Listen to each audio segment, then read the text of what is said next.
चोलिया भौजी रंगा लीजिए, होलिया में चोलिया भौजी रंगा लीजिए। देवरू से प्यार का मजा लीजिए, देवरू से प्यार का मजा लीजिए।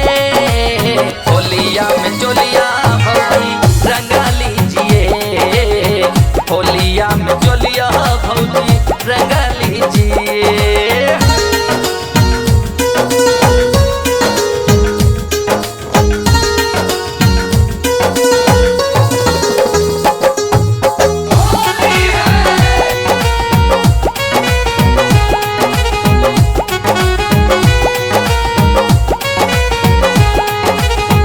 ऐसी नदीवर हमको रंग से भिगाइए, ना तो पड़ जाई महंगा पास मत आइए। ऐसी नदीवर हमको रंग से भिगाइए, ना तो पड़ जाई महंगा पास मत आइए। भौजी तकरार का मजा लीजिए, भौजी तकरार का मजा लीजिए।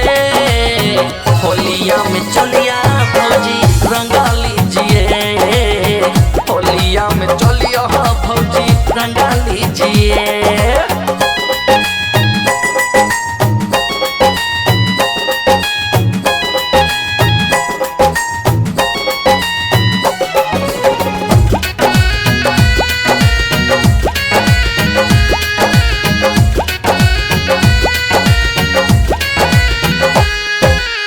होलिका बहार भौजी मोहन फुलाए आइए